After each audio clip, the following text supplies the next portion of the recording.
Hello students, welcome back to SP Education. This is me your biology mentor. Students, आम channel रे तुम्हें math, English, Odia, English grammar, science सबूर chapter wise discussion सह question answer भी पाई परिबो.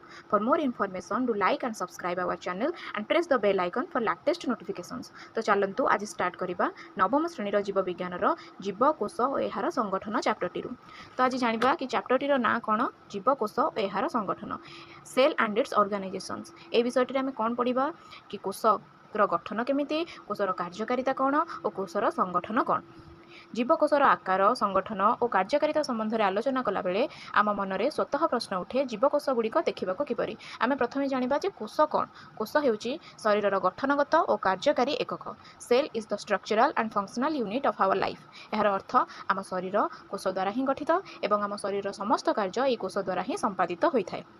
यार रहस्य जानापी प्रथम 1665 मसीह रबर्ट हुक नामक जड़े वैज्ञानिक एक कर्कर पतला खंड को नहीं निज तैयारी एक सरल अणुवीक्षण साहाय्य अनुध्यान करते. से गोटे मोह फेणारे छोट छोट कोठरी सदृश अनेक कोठरी लक्ष्य करते और से कोठरी गुड़ी से कोष बोली नामित करते. तो कोष कौन जानापी जड़े वैज्ञानिक रबर्ट हुक 1665 मसीह एक सिंपल माइक्रोस्कोप नहीं गछर बकलर खंड को अनुध्यान करते. से हेक्सागोनाल अपार्टमेंट देखी कोठरी देखी जहाँ से सेल नाम नामित करथिले.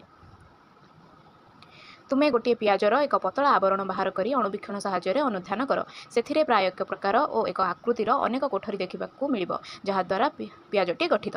पियाजर पतला आवरण में से एक प्रकार और आकृतिर कोठरी गुड़ को कोष कहुए. परवर्ती समय 1831 मसीह रबर्ट ब्राउन द्वारा न्यस्टी, 1839 मसीह पुर्किंजे द्वारा आदिजीवक आविष्कृत होता.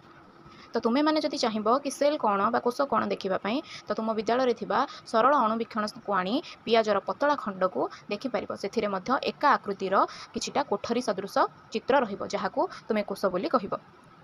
परवर्ती समय 1831 मसीह रबर्ट ब्राउन द्वारा न्यस्टी, 1839 मसीह पुर्किंजे द्वारा आदिजीवक आविष्कृत होता. तो पुर्किंजे कौन आविष्कार करथिले? न्यस्टी बा न्यूक्लियस. न्यूक्लियस को ब्रेन ऑफ द सेल बोली कहा जाए. यह होची एक सेल रो मुख्य अंश. ए सबू को आधार करी 1839 मसीह सिल्डन और स्वान कोष सिद्धांत वर्णना करथिले. पुणी 1855 मसीह भिर्चो कहिथिले जे कोष विभाजनक्षम और नूतन कोषर सृष्टि सर्वदा एक पूर्व कोषरू संभव होता है. It means division of cell occurs repeatedly and a new cell created from a pre-existing cell. आम जीव जगत रे भाइरस, बैक्टेरिया आदि जीव, शैवाल आदि अनेक प्रकार अणुजीव एवं उद्भिद और प्राणी देखा जाती. एमानक मध्यरु बैक्टेरिया, नीलहरित शैवाल और आदि प्राणी इत्यादि अणुजीव मानक शरीर गोटे कोष रे गठित होइतिबा बेले उद्भिद और प्राणी मानक शरीर बहुकोष विशिष्ट होइथाय. एक कोष विशिष्ट जीव मानक एककोषी जीव और बहुकोष जीव मानक बहुकोषी जीव बोली कहा जाए. एमिबा भली एककोषी जीव मानकर समस्त जीवन प्रक्रिया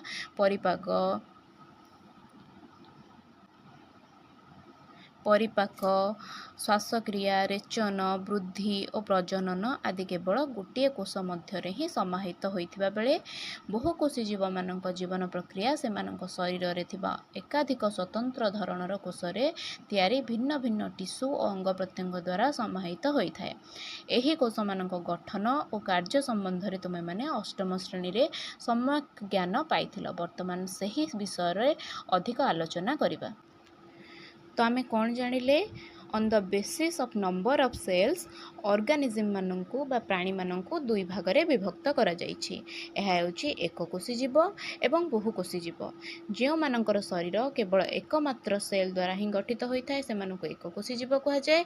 आउ जो मानक शरीर एक रो अधिक कोष मानकू नै गठित होता है से मानकू बहुकोषी जीव बा मल्टी सेलुलर ऑर्गेनिज्म बोली कहा जाए. तो जो मैंने एककोषी जीव से समस्त कार्य शरीर समस्त कार्य यथा परिपाक, श्वासक्रिया, रेचन आदि गोटे सेल रे ही होता है.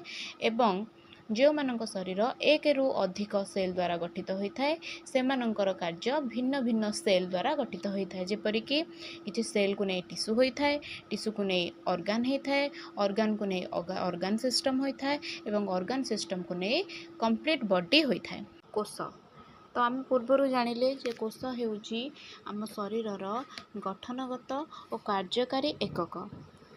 ଯେକୌଣସି ଏକ ଜୀବନ୍ତ କୋଷକୁ ଅନୁଧ୍ୟାନ କଲେ ଜଣାଯାଏ ଯେ ପ୍ରତ୍ୟେକ କୋଷର ଜୀବନ ଧାରଣ କରିବା କ୍ଷମତା ସହିତ ସମସ୍ତ ଜୀବନ ପ୍ରକ୍ରିୟାକୁ ସୁଚାରୁ ରୂପେ ସମାପନ କରିବା କ୍ଷମତା ସେଥିରେ ଅନ୍ତର୍ନିହିତ ହୋଇ ରହିଅଛି।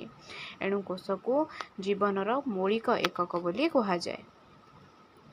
ଉଭୟ କ୍ଷେତ୍ରରେ ଉଦ୍ଦେଶ୍ୟ ସମାନ ହେଲେ ମଧ୍ୟ ଏକକୋଷୀ ଓ ବହୁକୋଷୀ ଜୀବକୋଷରେ ଘଟୁଥିବା ଜୀବନ ପ୍ରକ୍ରିୟା ଗୁଡ଼ିକ ମଧ୍ୟରେ କେତେକ ସମାନତା ଓ ପାର୍ଥକ୍ୟ ଦେଖାଯାଇଥାଏ। ବହୁକୋଷୀ ଜୀବମାନଙ୍କର ବିଭିନ୍ନ ଜୀବନ ପ୍ରକ୍ରିୟା ସମ୍ପାଦନରେ କାର୍ଯ୍ୟ ବିଭାଜନ କରି ରହିଥିବା ଯୋଗୁଁ ଗୋଟିଏ ନିର୍ଦ୍ଦିଷ୍ଟ କାର୍ଯ୍ୟରେ ଦକ୍ଷତା ପାଇଁ କୋଷଗୁଡ଼ିକର ଆକାର ଓ କାର୍ଯ୍ୟ ଶୈଳୀରେ ପରିବର୍ତ୍ତନ ଦେଖାଯାଇଥାଏ।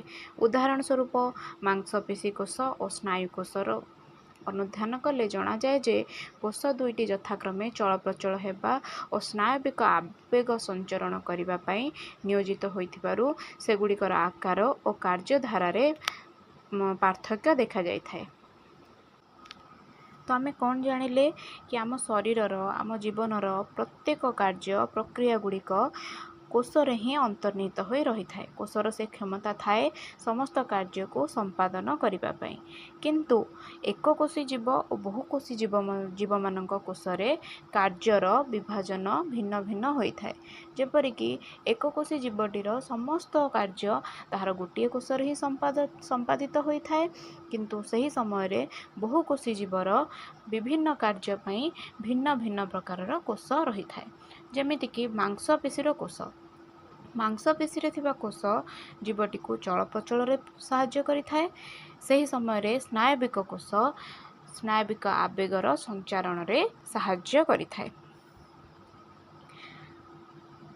ଅର୍ଥାତ୍ ବହୁକୋଷୀ ଶରୀରର ଭିନ୍ନ ଭିନ୍ନ କୋଷ ଭିନ୍ନ ଭିନ୍ନ କାର୍ଯ୍ୟ ସମ୍ପାଦନ କରିଥାନ୍ତି। ଅପରପକ୍ଷରେ ଜୀବନର ସମସ୍ତ ପ୍ରକ୍ରିୟାକୁ ଏକକୋଷୀ ଜୀବଟିଏ ତାହାର ସେହି ଏକକ କୋଷ ଦ୍ୱାରା ସମ୍ପାଦିତ କରିଥାଏ। ବାସ୍ତବରେ କାର୍ଯ୍ୟ ବିଭାଜନର ଧାରଟି ଗୋଟିଏ କୋଷ ଭିତରେ ରହିଥିବା ମଧ୍ୟ ପରିଲକ୍ଷିତ କରାଯାଏ। କାରଣ ପ୍ରତ୍ୟେକ କୋଷ ଭିତରେ କୋଷ ଆବରଣ ବା କୋଷ ଝିଲ୍ଲି ଦ୍ୱାରା ଆବୃତ ଛୋଟ ବଡ଼ ଥଳି, ନଳୀ ଓ ଜାଲିକା ଆକୃତିର କୋଷ ଅଙ୍ଗିକା ରହିଥାଏ। କୋଷ ଭିତରେ ଏହି କୋଷ ଅଙ୍ଗିକାମାନଙ୍କର ସଂଖ୍ୟା, ଆକାର ଏବଂ ପ୍ରକାର, କାର୍ଯ୍ୟଧାରା ଗୋଟିଏ ଠାରୁ ଅନ୍ୟଟିରେ ଅଲଗା, କିନ୍ତୁ ଏକ ନିର୍ଦ୍ଦିଷ୍ଟ କୋଷ ଅଙ୍ଗିକା ଏକ ନିର୍ଦ୍ଦିଷ୍ଟ କାର୍ଯ୍ୟ ସମ୍ପାଦନ କରିଥାଏ। ଯେପରିକି ହରିତଲବକ ଦ୍ୱାରା ଖାଦ୍ୟ ପ୍ରସ୍ତୁତିକରଣ, ରାଇବୋସୋମ ଦ୍ୱାରା ପୁଷ୍ଟିସାର ସଂଶ୍ଳେଷଣ ଇତ୍ୟାଦି କାର୍ଯ୍ୟ ସମାପନ କରିବା ସମ୍ଭବ ହୋଇଥାଏ। ଏହି ସମସ୍ତ ଅଙ୍ଗିକାର ସମାହାରରେ ଗଠିତ ମୌଳିକ ଏକକଟି କୋଷ ନାମରେ ପରିଚିତ। ଏଣୁ କୋଷ ହିଁ ଜୀବନର ମୂଳ ଆଧାର ଓ ଜୀବର ସମସ୍ତ କ୍ରିୟା ପ୍ରକ୍ରିୟାର ମୌଳିକ ଏକକ। ତ ଆମେ କ'ଣ ଜାଣିଲେ କି କୋଷ ଭିତରେ ସମସ୍ତ କାର୍ଯ୍ୟ ସମ୍ପାଦନ ହେବା ପାଇଁ କୋଷର ବିଭିନ୍ନ ଅଂଶ ରହିଥାଏ। ଯେପରିକି କୋଷକୁ ଆବରଣ କରି ରଖିଥାଏ କୋଷ ଝିଲ୍ଲି ଏବଂ ତାହା ମଧ୍ୟରେ କିଛିଟା ଅଙ୍ଗିକା ରହିଥାଏ ଯେଉଁଗୁଡ଼ିକ ଭାସମାନ ଅବସ୍ଥାରେ ରହିଥାଏ, ଯାହାକି ବିଭିନ୍ନ କାର୍ଯ୍ୟରେ ସାହାଯ୍ୟ କରିଥାଏ। ଯେପରିକି ଉଦ୍ଭିଦ କୋଷରେ ରହିଥିବା ହରିତଲବକ, ଯିଏକି ଉଦ୍ଭିଦ କୋଷରେ ଖାଦ୍ୟ ପ୍ରସ୍ତୁତିରେ ସାହାଯ୍ୟ କରିଥାଏ। ପ୍ରାଣୀ ଶରୀରରେ ମାଇଟୋକଣ୍ଡ୍ରିଆ ରହିଥାଏ, ଯାହାକି ଶକ୍ତି ଉତ୍ପାଦନରେ ସାହାଯ୍ୟ କରିଥାଏ। ପ୍ରାଣୀ କୋଷରେ ରାଇବୋସୋମ ବି ରହିଥାଏ, ଯାହାକି ପ୍ରୋଟିନ୍ ସିନ୍ଥେସିସରେ ମଧ୍ୟ ହେଲ୍ପ କରେ। ଏହି ସମସ୍ତ ଅଙ୍ଗିକାର ସମାହାରରେ ଗଠିତ ମୌଳିକ ଏକକଟି କୋଷ ନାମରେ ପରିଚିତ। ଏଣୁ କୋଷ ହିଁ ଜୀବନର ମୂଳ ଆଧାର ଓ ଜୀବର ସମସ୍ତ କ୍ରିୟା ପ୍ରକ୍ରିୟାର ମୌଳିକ ଏକକ। ଜୈବ ବିବର୍ତ୍ତନବାଦୀଙ୍କ ମତରେ କୋଷକୁ ଦୁଇ ଭାଗରେ ବିଭକ୍ତ କରାଯାଇଛି, ଯଥା ପ୍ରାକ୍ନେଷ୍ଟ୍ରୀୟ କୋଷ ଓ ସୁନେଷ୍ଟ୍ରୀୟ କୋଷ। ଏଥିରୁ ଆମେ କ'ଣ ଜାଣିଲେ? ପ୍ରାକ୍ନେଷ୍ଟ୍ରୀୟ କୋଷ ବା ପ୍ରୋକାରିଓଟିକ୍ ସେଲ୍ କ'ଣ? ଯେଉଁଥିରେ କି ନ୍ୟଷ୍ଟିଟି ସମ୍ପୂର୍ଣ୍ଣ ଭାବରେ ଡେଭଲପ୍ ହୋଇନଥାଏ। ଏବଂ ସୁନେଷ୍ଟ୍ରୀୟ କୋଷ କ'ଣ ବା ୟୁକାରିଓଟିକ୍ ସେଲ୍ କ'ଣ? ଯେଉଁଥିରେ କି ୱେଲ୍ ଡେଭଲପ୍ଡ ନେଷ୍ଟି ବା ନ୍ୟୁକ୍ଲିୟସ୍ ରହିଥାଏ। ପ୍ରଥମେ ପ୍ରାକ୍ନେଷ୍ଟ୍ରୀୟ କୋଷଟି ଗଠିତ ହୋଇଥାଏ, ପରବର୍ତ୍ତୀ ସମୟରେ ସୁନେଷ୍ଟ୍ରୀୟ କୋଷର ଉତ୍ପତ୍ତି ଘଟିଛି। ଯଦି ଗୋଟିଏ ସୁନେଷ୍ଟ୍ରୀୟ କୋଷକୁ ଅଣୁବୀକ୍ଷଣ ସାହାଯ୍ୟରେ ଦେଖାଯାଏ, ତେବେ ପ୍ରତ୍ୟେକ କୋଷରେ ଆମେ ମୁଖ୍ୟତଃ ତିନିଟି ଅଂଶ ଲକ୍ଷ୍ୟ କରିପାରିବା, ଯଥା କୋଷ ଝିଲ୍ଲି, କୋଷ ଜୀବକ ଓ ନ୍ୟଷ୍ଟି। କୋଷ ଝିଲ୍ଲିଟି କ'ଣ? କୋଷ ଝିଲ୍ଲି ହେଉଛି ଯାହାକି କୋଷକୁ ଆବୃତ କରି ରଖିଥାଏ ଏବଂ କୋଷକୁ ଏକ ଆକାର ପ୍ରଦାନ କରିଥାଏ। କୋଷ ଜୀବକ କ'ଣ? କୋଷ ଜୀବକ ହେଉଛି ଫ୍ଲୁଇଡ୍ ବା ସେମି ଫ୍ଲୁଇଡ୍ ମ୍ୟାଟେରିଆଲ, ଯେଉଁଟାକି ସେଲ୍ ଭିତରେ କୋଷ ଝିଲ୍ଲି ମଧ୍ୟରେ ରହିଥାଏ। ଏବଂ ନ୍ୟଷ୍ଟି କ'ଣ? ନ୍ୟଷ୍ଟି ହେଉଛି କୋଷର ମୁଖ୍ୟ ଅଂଶ, ଯାହାକୁ ବ୍ରେନ୍ ଅଫ୍ ଦ ସେଲ୍ ବୋଲି ମଧ୍ୟ କୁହାଯାଏ। ତ तो आसंतु आमे देखिबा एक प्राणी कोष एवं उद्भिद कोष मध्य रहिथिबा तफात। तो आमे देखिपारुछे कि उद्भिद कोष प्रायतः रेक्टांगुलर शेप रे थाए एवं एक प्राणी कोष सर्कुलर शेप रे थाए। उद्भिद कोष रे कोष भित्ति रहिथिबा समय रे प्राणी कोष रे कोष भित्ति रहि न थाए एवं कोष भित्ति हेउची एक नॉन लिविंग पार्ट, एहार जीवन न थाए।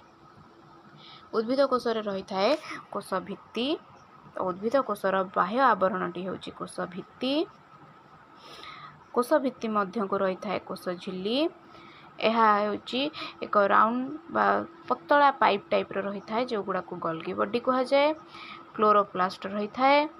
वैक्यूल उद्भिद कोषर वैक्यूल साधारणतः प्राणी कोषर वैक्यूल ठारू बहुत बड़ थाए। यह हेउची एंडोप्लाज्मिक रेटिकुलम जहाँकि न्यष्टि पाखापाखि रही थाए।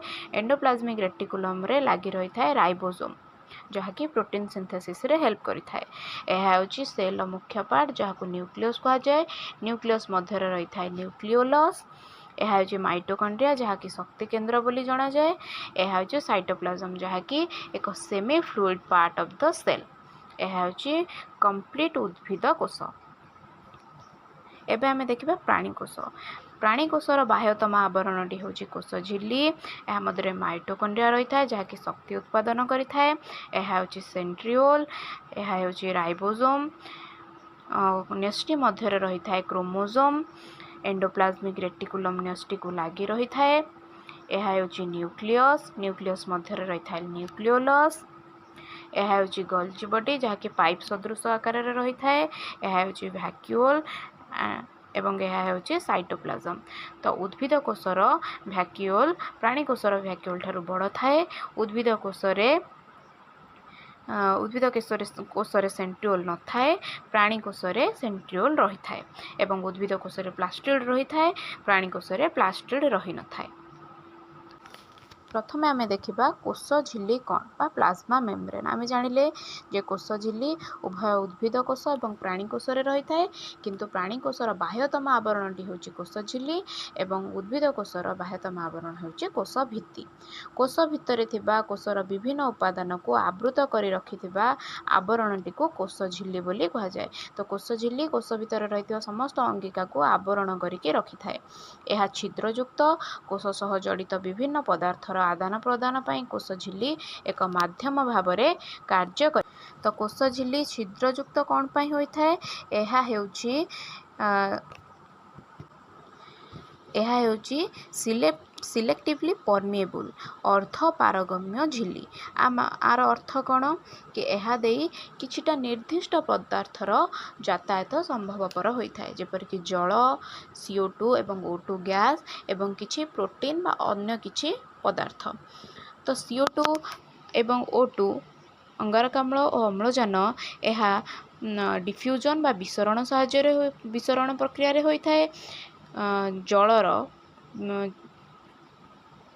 जलर परिवहन परासरण प्रक्रिया रे होता है एवं अन्य किछि पदार्थर ट्रांसपोर्ट एक्टिव ट्रांसपोर्ट साहाय्य रे होता है। कोष भित्ति एबे आमे पढ़िबा कोष भित्ति। उद्भिद कोषर कोष झिल्लीर बाहर पटे एक अतिरिक्त कठिन आवरण रही थाए। एहाको कोष भित्ति बोली कहा जाए। एहा मुख्यतः सेल्युलोज नामक एक श्वेतसार द्वारा गठित। एहा उद्भिद कोष को आवृत करी रखि थाए एवं आकृति और दृढ़ता देई थाए। बैक्टेरिया कोषरे मध्य कोष भित्ति रही थाए। तो कोष भित्ति होची उद्भिद कोषर बाह्यतम आवरण। एहा होची एक नॉन लिविंग पार्ट। एहा उद्भिद कोष को दृढ़ता प्रदान करता है एवं आकृति प्रदान करता है। एबे पढ़िबा आमे कोष जीवक बा साइटोप्लाज्म। मु कहली कि साइटोप्लाज्म कोष भितर रहितबा लिक्विड बा सेमी लिक्विड पदार्थटी पार्टटी। एथिरे कोन होइता है ना समस्त प्रकार अंगिका जेमिति कि प्लास्टिड माइटोकॉन्ड्रिया गोल्जी बॉडी ए सब भासमान अवस्था रे रही थाए। कोष जीवक बा साइटोप्लाज्म कोष झिल्ली और न्यष्टि मध्य रे रही थाए। ଏହା ଅପେକ୍ଷାକୃତ ସ୍ୱଚ୍ଛ ତରଳ ବା ଅର୍ଦ୍ଧ ତରଳ ଏବଂ ଗତିଶୀଳ। ଏଥିରେ ଜୈବିକ ଓ ଅଜୈବିକ ଉଭୟ ପ୍ରକାରର ଉପାଦାନ ରହିଥାଏ। କୋଷ ଜୀବକରେ ବିଭିନ୍ନ କୋଷ ଅଙ୍ଗିକା ଯଥା ମାଇଟୋକଣ୍ଡ୍ରିଆ, ରାଇବୋଜୋମ୍, ଗଲ୍ଜି ବଡି, ଏଣ୍ଡୋପ୍ଲାଜମିକ୍ ରେଟିକୁଲମ୍, ଲବକ, ରସଧାନୀ ରହିଥାଏ। ଏହା ବ୍ୟତୀତ ଅନେକ ଏନଜାଇମ୍, ପୁଷ୍ଟିସାର, ଆମିନୋ ଏସିଡ୍, ଧାତବ ଲବଣ ଓ ଅନ୍ୟାନ୍ୟ କେତେକ ପଦାର୍ଥ ଯଥା ଏକ୍ଟିନ୍, ମାଇକ୍ରୋଟ୍ୟୁବୁଲ୍ ପରି ପୁଷ୍ଟିସାର ଫିଲାମେଣ୍ଟ ମାନ ମଧ୍ୟ ରହିଥାଏ। ସାଇଟୋପ୍ଲାଜମ ମଧ୍ୟରେ ଥିବା ବିଭିନ୍ନ କୋଷ ଅଙ୍ଗିକାମାନଙ୍କ ଗଠନ ଓ କାର୍ଯ୍ୟଧାରା ଭିନ୍ନ ଭିନ୍ନ ହୋଇଥାଏ, ତେଣୁ ସେଗୁଡ଼ିକୁ ପୃଥକ୍ ଭାବେ ଆଲୋଚନା କରାଯାଇଛି। ସାଧାରଣତଃ କୋଷ ଅଙ୍ଗିକାମାନଙ୍କୁ ଦେଖିବା ପାଇଁ ଇଲେକ୍ଟ୍ରନ୍ ଅଣୁବୀକ୍ଷଣ ବ୍ୟବହାର କରାଯାଇଥାଏ। ଏବେ ଆମେ ଜାଣିବା ମାଇଟୋକଣ୍ଡ୍ରିଆ ବିଷୟରେ। ସମସ୍ତ ସୁନିଷ୍କ୍ରିୟ କୋଷରେ ମାଇଟୋକଣ୍ଡ୍ରିଆଟି ରହିଥାଏ। ମାଇଟୋକଣ୍ଡ୍ରିଆ ଏକ କାକୁଡ଼ି ସିଲିଣ୍ଡର ଆକୃତିର ରହିଥାଏ। ଏହାର ଦୁଇଟି ଆବରଣ ରହିଥାଏ, ବାହ୍ୟସ୍ଥ ଆବରଣ ଏବଂ ଅନ୍ତଃସ୍ଥ ଆବରଣ, ଯାହାକୁ ବାହ୍ୟସ୍ଥ ଝିଲ୍ଲି, ଅନ୍ତଃସ୍ଥ ଝିଲ୍ଲି ବୋଲି କୁହାଯାଏ। ବାହ୍ୟସ୍ଥର ଝିଲ୍ଲିଟି ଚିକ୍କଣ, ନମନୀୟ ଓ ଛିଦ୍ରଯୁକ୍ତ ହୋଇଥାଏ ଏବଂ ଅନ୍ତଃସ୍ଥରୀୟ ଝିଲ୍ଲିଟି ଆଙ୍ଗୁଳି ଭଳି ଭାଙ୍ଗ ଭାଙ୍ଗ ହୋଇ ରହିଥାଏ ଏବଂ ସେହି ଭାଙ୍ଗ ଗୁଡ଼ିକୁ କ୍ରିଷ୍ଟେ ବୋଲି କୁହାଯାଏ ଏବଂ କ୍ରିଷ୍ଟେ ମଧ୍ୟରେ ରହିଥିବା ସେମିଲିକ୍ୱିଡ୍ ଫର୍ମକୁ ମ୍ୟାଟ୍ରିକ୍ସ ବୋଲି କୁହାଯାଏ। ଏହିଠାରେ ହିଁ ଖାଦ୍ୟର ଜାରଣ ଘଟି ଶକ୍ତି ଉତ୍ପାଦିତ ହୋଇଥାଏ ଏବଂ ଶକ୍ତି ଏଟିପି ଫର୍ମରେ ହିଁ ଉତ୍ପାଦିତ ହୋଇଥାଏ। ସେଥିପାଇଁ ମାଇଟୋକଣ୍ଡ୍ରିଆକୁ ଶକ୍ତି କେନ୍ଦ୍ର ବୋଲି କୁହାଯାଏ ଏବଂ ଏଟିପିକୁ ଶକ୍ତି ମୁଦ୍ରା ବୋଲି କୁହାଯାଏ। ଏହି ଏଟିପି ହିଁ ପରବର୍ତ୍ତୀ ସମୟରେ କାର୍ଯ୍ୟ କରିବା ପାଇଁ ଶକ୍ତି ଯୋଗାଇଥାଏ। ଏବେ ଆମେ ରସଧାନୀ ବିଷୟରେ ଜାଣିବା। ସମସ୍ତ ଉଦ୍ଭିଦ ଓ କେତେକ ପ୍ରାଣୀମାନଙ୍କ କୋଷରେ ଅନେକ ପ୍ରକାର ଛୋଟ ବଡ଼ ଥଳି ରହିଥାଏ, ସେଗୁଡ଼ିକୁ ରସଧାନୀ କୁହାଯାଏ। ତ ଆମେ ଜାଣିଥିଲେ କି ରସଧାନୀଟି ଉଦ୍ଭିଦ କୋଷରେ ଅପେକ୍ଷାକୃତ ବଡ଼ ରହିଥାଏ। ରସଧାନୀରେ ବିଭିନ୍ନ ପ୍ରକାରର ତରଳ ପଦାର୍ଥ ଓ ଦ୍ରବଣ ରହିଥାଏ। ପ୍ରତ୍ୟେକ ରସଧାନୀ ଏକ ଆବରଣ ଦ୍ୱାରା ଆବୃତ ହୋଇଥାଏ। ଏକକୋଷୀ ଆଦି ପ୍ରାଣୀ ବ୍ୟତୀତ ଅନ୍ୟ ପ୍ରାଣୀମାନଙ୍କ କୋଷରେ ରସଧାନୀ ନଥାଏ। ଏକକୋଷୀ ଆଦି ପ୍ରାଣୀର ସଂକୋଚ ରସଧାନୀ ଜଳ ନିୟନ୍ତ୍ରଣରେ ଓ ଖାଦ୍ୟ ରସଧାନୀ ପାଚନ କ୍ରିୟାରେ ସାହାଯ୍ୟ କରିଥିବା ବେଳେ ଉଦ୍ଭିଦ କୋଷର ରସଧାନୀ ଗୁଡ଼ିକ ଅପେକ୍ଷାକୃତ ବଡ଼ ଏବଂ ସେଗୁଡ଼ିକ କୋଷର ସ୍ଫୀତି ଓ ଦୃଢ଼ତା ନିୟନ୍ତ୍ରଣ କରିଥାଏ। ଦେନ୍ ରହିଛି ଏଣ୍ଡୋପ୍ଲାଜମିକ୍ ରେଟିକୁଲମ୍, ଯାହାକୁ ସର୍ଟକଟ୍ରେ ER ବୋଲି କୁହାଯାଏ। ଏହି ଜାଲିକା ନ୍ୟଷ୍ଟି ଆବରଣର ବହିଃସ୍ତର ସହିତ ସଂଯୁକ୍ତ ହୋଇ କୋଷ ଭିତରର ବିଭିନ୍ନ ଦିଗ ଦେଇ କୋଷ ଝିଲ୍ଲି ପର୍ଯ୍ୟନ୍ତ ବିସ୍ତୃତ ହୋଇଥାଏ। ଏହା ଦୁଇ ପ୍ରକାରର, ଯଥା ଅମସୃଣ ଏଣ୍ଡୋପ୍ଲାଜମିକ୍ ରେଟିକୁଲମ୍ ଏବଂ ମସୃଣ ଏଣ୍ଡୋପ୍ଲାଜମିକ୍ ରେଟିକୁଲମ୍। ଏଣ୍ଡୋପ୍ଲାଜମିକ୍ ରେଟିକୁଲମ୍ଟି କୋଷକୁ ଲାଗିକି ରହିଥାଏ।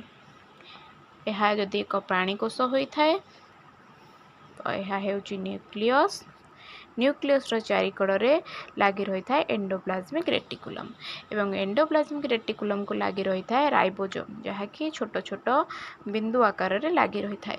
ଯେଉଁ ଏଣ୍ଡୋପ୍ଲାଜମିକ୍ ରେଟିକୁଲମ୍ରେ ରାଇବୋଜୋମ୍ ଲାଗି ରହିଥାଏ ତାହାକୁ ଅମସୃଣ ଏଣ୍ଡୋପ୍ଲାଜମିକ୍ ରେଟିକୁଲମ୍ କୁହାଯାଏ ଏବଂ ଯେଉଁ ଏଣ୍ଡୋପ୍ଲାଜମିକ୍ ରେଟିକୁଲମ୍ରେ ମାଇଟୋକଣ୍ଡ୍ରିଆ ଲାଗି ରହିନଥାଏ ତାହାକୁ ମସୃଣ ବା ସ୍ମୁଥ୍ ଏଣ୍ଡୋପ୍ଲାଜମିକ୍ ରେଟିକୁଲମ୍ କୁହାଯାଏ। ଅମସୃଣ ଏଣ୍ଡୋପ୍ଲାଜମିକ୍ ରେଟିକୁଲମ୍ରେ ପ୍ରୋଟିନ୍ ସିନ୍ଥେସିସ୍ ଘଟିଥାଏ ଏବଂ ମସୃଣ ଏଣ୍ଡୋପ୍ଲାଜମିକ୍ ରେଟିକୁଲମ୍ରେ ସ୍ନେହସାରର ସଂଶ୍ଳେଷଣ ଘଟିଥାଏ।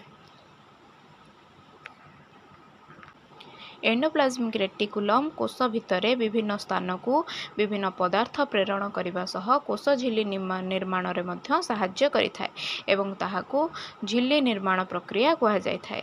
ପୁଣି ଏହି ଏଣ୍ଡୋପ୍ଲାଜମିକ୍ ରେଟିକୁଲମ୍ ଗୁଡ଼ିକ ଭିତରେ ବିଭିନ୍ନ ଔଷଧ ଓ ଦୂଷିତ ପଦାର୍ଥର ବିପାକ ମଧ୍ୟ ଘଟିଥାଏ। ଦେନ୍ ରହିଛି ଗଲ୍ଗି ବଡି। ଏଗୁଡ଼ିକର ଆକାର ଚକ୍ରାକାର, ଥଳି ଚେପ୍ଟା ନଳୀ ବା ସୂକ୍ଷ୍ମ ଜାଲିକା ପରି ହୋଇ ଗୋଟିଏ ଉପରେ ଗୋଟିଏ ସମାନ୍ତରାଳ ଭାବରେ ଏଣ୍ଡୋପ୍ଲାଜମିକ୍ ରେଟିକୁଲମ୍ ନିକଟରେ ରହିଥାଏ। ମସୃଣ ଏଣ୍ଡୋପ୍ଲାଜମିକ୍ ରେଟିକୁଲମ୍ରେ ଥିବା ରାଇବୋଜୋମ୍ରେ ପୁଷ୍ଟିସାର ସଂଶ୍ଳେଷିତ ହୋଇ ନିଧନି ମାଧ୍ୟମରେ ଗଲ୍ଗି ବଡି ଭିତରକୁ ପ୍ରବେଶ କରିଥାଏ। ପରବର୍ତ୍ତୀ ସମୟରେ ସେହି ପୁଷ୍ଟିସାର ଅଣୁଗୁଡ଼ିକ ସହିତ ଅନ୍ୟ ଶ୍ୱେତସାର, ସ୍ନେହସାର ଓ ଗନ୍ଧକ ଆଦି ଅଣୁ ସଂଯୁକ୍ତ ହୋଇ ପରିବହନ ନିଧନି ଦ୍ୱାରା କୋଷ ଭିତରର ବିଭିନ୍ନ ସ୍ଥାନକୁ ଆବଶ୍ୟକତା ଅନୁଯାୟୀ ପ୍ରେରିତ ହୋଇଥାଏ। ପୁଣି କେତେକ ପରବର୍ତ୍ତୀ ପୁଷ୍ଟିସାର ଅଣୁ କୋଷ ବାହାରକୁ ମଧ୍ୟ ପଠାଯାଇଥାଏ। ଏମାନଙ୍କର ଝିଲ୍ଲି ଏଣ୍ଡୋପ୍ଲାଜମିକ୍ ରେଟିକୁଲମ୍ ସହିତ ସଂଯୋଗ ହୋଇ ବିଭିନ୍ନ ଦରକାରୀ ପଦାର୍ଥର ଆଦାନ ପ୍ରଦାନରେ ସାହାଯ୍ୟ କରିଥାଏ। ଉଦ୍ଭିଦ କୋଷରେ ଥିବା ଗଲ୍ଗି ବଡିକୁ ଡିକ୍ଟିଓଜୋମ୍ ବୋଲି କୁହାଯାଏ। ଏଗୁଡ଼ିକ କୋଷ ଭିତ୍ତି ତିଆରିରେ ସାହାଯ୍ୟ କରିବା ସହିତ ବିଭିନ୍ନ ପ୍ରକାର ଏନଜାଇମ୍ କ୍ଷରଣ କରିଥାଏ।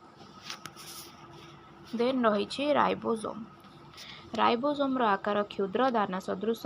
ଏଗୁଡ଼ିକ ଅମସୃଣ ଏଣ୍ଡୋପ୍ଲାଜମିକ ରେଟିକୁଲମ ସହିତ ମିଶି ତାହାର ଉପର ଭାଗରେ ଅଥବା କୋଷ ଜୀବକ ଭିତରେ ମୁକ୍ତ ଭାବରେ ରହିଥାଏ। ରାଇବୋଜୋମରେ ଥିବା ଆର୍ଏନ୍ଏକୁ ରାଇବୋଜୋମାଲ ଆର୍ଏନ୍ଏ କୁହାଯାଏ। ନ୍ୟଷ୍ଟିରେ ଥିବା ଡିଏନ୍ଏର ନିର୍ଦ୍ଦେଶରେ ତିଆରି ବାର୍ତ୍ତାବହ କୋଷ ଜୀବକରେ ପହଞ୍ଚିବା ପରେ ରାଇବୋଜୋମ ସହିତ ସଂଶ୍ଳିଷ୍ଟ ହୋଇ ପୁଷ୍ଟିସାର ସଂଶ୍ଳେଷିତ ହୁଏ। ଏହି ପୁଷ୍ଟିସାର ସଂଶ୍ଳେଷଣ ଏକ ଜଟିଳ ପ୍ରକ୍ରିୟା। ଏଥିପାଇଁ ଅନ୍ୟ ଏକ ପ୍ରକାର ଆର୍ଏନ୍ଏ, ଏମିନୋ ଅମ୍ଳ ଓ କେତେକ ଏନଜାଇମ ସହଯୋଗ ଦ୍ୱାରା ପୁଷ୍ଟିସାର ତିଆରି ହୋଇଥାଏ। ତ କୋଷ ଭିତରେ ରାଇବୋଜୋମ ଆଇଦର ଏଣ୍ଡୋପ୍ଲାଜମିକ ରେଟିକୁଲମ ସହିତ ଲାଗି ରହିଥାଏ, ଯାହାକୁ ଅମସୃଣ ବା ରଫ୍ ଏଣ୍ଡୋପ୍ଲାଜମିକ ରେଟିକୁଲମ କୁହାଯାଏ, ବା ଏହା ମୁକ୍ତ ଭାବରେ ମଧ୍ୟ ସାଇଟୋପ୍ଲାଜମ ମଧ୍ୟରେ ବି ରହିଥାଏ। ଏଠାରେ କ'ଣ ହୋଇଥାଏ? ଏଠାରେ ପୁଷ୍ଟିସାର ସଂଶ୍ଳେଷଣ ବା ପ୍ରୋଟିନ ସିନ୍ଥେସିସ୍ ହୋଇଥାଏ। ତାପରେ ଆମେ ଦେଖିବା ଲାଇସୋଜୋମ। ଲାଇସୋଜୋମ ବହୁଳ ଭାବରେ ପ୍ରାଣୀ କୋଷରେ ଦେଖିବାକୁ ମିଳିଥାଏ। ଏହା ଏକ ଝିଲ୍ଲି ଦ୍ୱାରା ଆବୃତ ହୋଇଥାଏ। ଏଥିରେ ଅନେକ ପ୍ରକାର ପାଚକ ଏନଜାଇମ ରହିଥାଏ। ମସୃଣ ଏଣ୍ଡୋପ୍ଲାଜମିକ ରେଟିକୁଲମ ଥିବା ରାଇବୋଜୋମରେ ସଂଶ୍ଳେଷିତ ଏହି ଏନଜାଇମ ଗୁଡ଼ିକ ଗୋଲଗି ବଡି ମାଧ୍ୟମରେ ଲାଇସୋଜୋମକୁ ଆସିଥାଏ। କୌଣସି କାରଣରୁ ଜୀବକୋଷଟି କ୍ଷତିଗ୍ରସ୍ତ ବା ରୁଗ୍ଣ ହୋଇପଡ଼ିଲେ ଲାଇସୋଜୋମରେ ଥିବା ପାଚକ ଏନଜାଇମ ଗୁଡ଼ିକ ଜୀବକୋଷରେ ଥିବା ବିଭିନ୍ନ ଜୈବିକ ଅଣୁର ପଚନ ଘଟାଇଥାଏ। ଏଣୁ ଲାଇସୋଜୋମକୁ କୋଷର ପାଚକ ଥଳିର ଆଖ୍ୟା ଦିଆଯାଇଛି। ଲାଇସୋଜୋମ ମଧ୍ୟ କେତେକ କ୍ଷତ କୋଷ ବା ମୃତ କୋଷର ଜାରଣ ବା ପାଚନ ଘଟାଇଥାଏ। ତେଣୁ ଏହାକୁ ଆତ୍ମଘାତୀ ଥଳି ବୋଲି ମଧ୍ୟ କୁହାଯାଇଥାଏ। ଏବେ ଆମେ ଜାଣିବା ଲବକ କ'ଣ ବା ପ୍ଲାଷ୍ଟିଡ। ଆମେ ଜାଣିଛନ୍ତି ଲବକ କେବଳ ଉଦ୍ଭିଦ କୋଷରେ ହିଁ ରହିଥାଏ, ଯାହାକି ତାକୁ ଖାଦ୍ୟ ପ୍ରଣାଳୀରେ ସାହାଯ୍ୟ କରିଥାଏ। ଲବକ ମୁଖ୍ୟତଃ ଉଦ୍ଭିଦ କୋଷରେ ଦେଖାଯାଏ। ଏହା ଦୁଇ ପ୍ରକାର ରହିଥାଏ, ଯାହା ହେଉଛି ବର୍ଣ୍ଣହୀନ ଲବକ ବା ଲ୍ୟୁକୋପ୍ଲାଷ୍ଟ ଓ ରଙ୍ଗୀନ ଲବକ ବା କ୍ରୋମୋପ୍ଲାଷ୍ଟ। ବର୍ଣ୍ଣହୀନ ଲବକଟି ଉଦ୍ଭିଦର ଖାଦ୍ୟ ସଂଗ୍ରହରେ ହେଲ୍ପ କରିଥାଏ ଏବଂ ରଙ୍ଗୀନ ଲବକଟି ଉଦ୍ଭିଦର ପତ୍ର ଫୁଲକୁ ରଙ୍ଗ ଦେଇଥାଏ ଏବଂ ଖାଦ୍ୟ ପ୍ରଣାଳୀରେ ସାହାଯ୍ୟ କରିଥାଏ। ଉଦ୍ଭିଦର ମୂଳ ଓ କାଣ୍ଡରେ ସାଧାରଣତଃ ବର୍ଣ୍ଣହୀନ ଲବକ ରହିଥିବା ବେଳେ ଫୁଲ, ଫଳ ଓ ପତ୍ର ଆଦିରେ ରଙ୍ଗୀନ ଲବକ ରହିଥାଏ। ଉଦ୍ଭିଦର ପତ୍ର ଓ ଅନ୍ୟାନ୍ୟ ସବୁଜ ଅଂଶରେ ରହିଥିବା ରଙ୍ଗୀନ ଲବକକୁ ହରିତ ଲବକ ବା କ୍ଲୋରୋପ୍ଲାଷ୍ଟ କୁହାଯାଏ, ଯେଉଁଥିପାଇଁ ଗଛର ପତ୍ରଟି ସବୁଜ ରଙ୍ଗ ଦେଖାଯାଏ। ଏହାକୁ ସବୁଜ ଲବକ ବା ହରିତ ଲବକକୁ ଉଦ୍ଭିଦର ରନ୍ଧନଶାଳା କୁହାଯାଏ, କାରଣ ଏଥିରେ ଉଦ୍ଭିଦର ଖାଦ୍ୟ ପ୍ରସ୍ତୁତ ହୋଇଥାଏ। ମାଇଟୋକଣ୍ଡ୍ରିଆ ପରି ହରିତ ଲବକକୁ ମଧ୍ୟ ଏକ ଅର୍ଦ୍ଧ ସ୍ୱୟଂଚାଳିତ ଅଙ୍ଗିକା ବୋଲି କୁହାଯାଏ, କାରଣ ଲବକ ନିଜର ଡିଏନ୍ଏ, ରାଇବୋଜୋମ ଓ କେତେକ ଏନଜାଇମ ସାହାଯ୍ୟରେ ନିଜେ ପୁଷ୍ଟିସାର ତିଆରି କରିପାରେ। ଏହା ହରିତ ଲବକର ଅନ୍ୟ ଏକ ବିଶେଷତ୍ୱ। ତମେ ଜାଣିଲେ କି ଅର୍ଦ୍ଧ ସ୍ୱୟଂଚାଳିତ ଅଙ୍ଗିକା ବା ସେମି ଅଟୋନମସ ଅର୍ଗାନେଲ ହେଉଛନ୍ତି, ଗୋଟେ ହେଉଛି ମାଇଟୋକଣ୍ଡ୍ରିଆ ଆଉ ଗୋଟେ ହେଉଛି ପ୍ଲାଷ୍ଟିଡ। ପ୍ଲାଷ୍ଟିଡ ହେଉଛି ଦୁଇ ପ୍ରକାର, ଗୋଟେ ହେଉଛି ଲ୍ୟୁକୋପ୍ଲାଷ୍ଟ ଯେଉଁଟାକି ରଙ୍ଗହୀନ ଏବଂ ରଙ୍ଗୀନ ଲବକ କ୍ଲୋରୋଫିଲ, ଯାହାକି ପତ୍ରକୁ ସବୁଜ ରଙ୍ଗ ଦେଇଥାଏ ଏବଂ ଆଲୋକ ଶ୍ଳେଷଣ ବା ଖାଦ୍ୟ ପ୍ରସ୍ତୁତିରେ ମଧ୍ୟ ସାହାଯ୍ୟ କରିଥାଏ। ଏବେ ଆମେ ପଢ଼ିବା ନ୍ୟୁକ୍ଲିୟସ୍ ବା ନ୍ୟଷ୍ଟି। ଏହା ହେଉଛି ଏକ କୋଷର ମୁଖ୍ୟ ଅଂଶ। କୋଷର ଏକ ମୁଖ୍ୟ ଅଂଶ ହେଲା ନ୍ୟଷ୍ଟି। ଏହାର ଝିଲ୍ଲି ଦ୍ୱିସ୍ତରୀୟ ଓ ଛିଦ୍ରଯୁକ୍ତ। ତ ନ୍ୟଷ୍ଟିଟି ଦ୍ୱିସ୍ତରୀୟ ଝିଲ୍ଲି ଦ୍ୱାରା ଆବୃତ ହୋଇ ରହିଥାଏ। ଏହି ଛିଦ୍ର ମଧ୍ୟ ଦେଇ କୋଷ ଜୀବକ ଓ ନ୍ୟଷ୍ଟି ମଧ୍ୟରେ ଆବଶ୍ୟକୀୟ ପଦାର୍ଥ ଗୁଡ଼ିକର ଆଦାନ ପ୍ରଦାନ ହୋଇଥାଏ। ନ୍ୟଷ୍ଟିର ଆକାର ଓ ସଂଗଠନ ଅନୁସାରେ କୋଷକୁ ଦୁଇ ପ୍ରକାରରେ ବିଭକ୍ତ କରାଯାଇଛି, ଯଥା ପ୍ରାକ୍ନ୍ୟଷ୍ଟିୟ କୋଷ, ଯେଉଁଥିରେ ନ୍ୟଷ୍ଟିଟି ଅସଂଗଠିତ ଓ ସେଥିରେ ଗୁଣସୂତ୍ର ବା କ୍ରୋମୋଜୋମ ଓ ନ୍ୟୁକ୍ଲିଓଲସ୍ ନଥାଏ, କିନ୍ତୁ ଗୋଟିଏ ବୃତ୍ତାକାର ଡିଏନ୍ଏ ଅଣୁ ରହିଥାଏ। ସେହି ପ୍ରକାର ନ୍ୟଷ୍ଟିକୁ ପ୍ରାକ୍ନ୍ୟଷ୍ଟି ବୋଲି କୁହାଯାଏ। ଅନ୍ୟଟି ହେଲା ସୁନ୍ୟଷ୍ଟିୟ କୋଷ ଏବଂ ତାହାର ନ୍ୟଷ୍ଟିଟି ସୁସଂଗଠିତ ହୋଇ ରହିଥାଏ, କ୍ରୋମୋଜୋମ ଓ ନ୍ୟୁକ୍ଲିୟସ୍ ରହିଥାଏ। ତ ଆମେ ଏବେ ଦେଖିବା କି ପ୍ରାକ୍ନ୍ୟଷ୍ଟିୟ ଏବଂ ସୁନ୍ୟଷ୍ଟିୟ କୋଷ ମଧ୍ୟରେ ଡିଫରେନ୍ସ କ'ଣ। ଏହା ଯଦି ଗୋଟେ ସେଲ୍ ହୁଏ ଏବଂ ଏହା ଯଦି ଗୋଟେ ସେଲ୍ ହୁଏ, ତ ପ୍ରାକ୍ନ୍ୟଷ୍ଟିୟ କୋଷରେ କ'ଣ ହୋଇଥାଏ ନା ନ୍ୟୁକ୍ଲିୟସଟି ସୁସଂଗଠିତ ହୋଇକି ରହିନଥାଏ। ଏହାର ଅର୍ଥ ନ୍ୟୁକ୍ଲିୟସର ଏନଭେଲପଟି ୱେଲ୍ ଡେଭଲପ ହୋଇନଥାଏ ଓ ଏହା ମଧ୍ୟରେ ନ୍ୟୁକ୍ଲିୟସ୍ ନଥାଏ, ଏକ ବୃତ୍ତାକାର ଡିଏନ୍ଏ ରହିଥାଏ। କିନ୍ତୁ ଏକ ସୁନ୍ୟଷ୍ଟିୟ କୋଷରେ ନ୍ୟଷ୍ଟିଟି ଦ୍ୱିସ୍ତରୀୟ ଝିଲ୍ଲି ଦ୍ୱାରା ଆବୃତ ହୋଇ ରହିଥାଏ। ଏହା ମଧ୍ୟରେ ନ୍ୟୁକ୍ଲିୟସ୍ ମଧ୍ୟ ରହିଥାଏ ଏବଂ ଡବଲ ହେଲିକାଲ ଷ୍ଟ୍ରକ୍ଚରର ଡିଏନ୍ଏ ମଧ୍ୟ ରହିଥାଏ।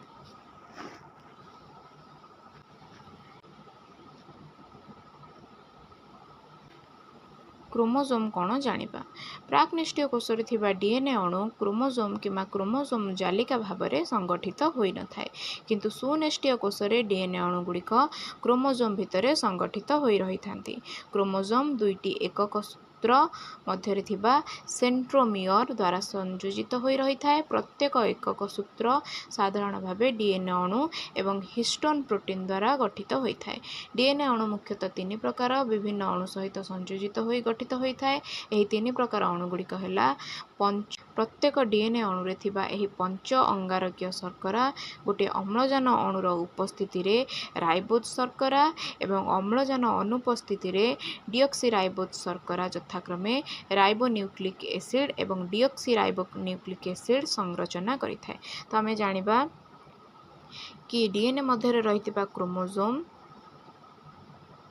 गोटे सेंट्रोमियर द्वारा लागी रही थाए। एटा हेउची क्रोमोजोम रो सेंट्रोमियर। एवं एहा हेउची एक double helical structure of DNA.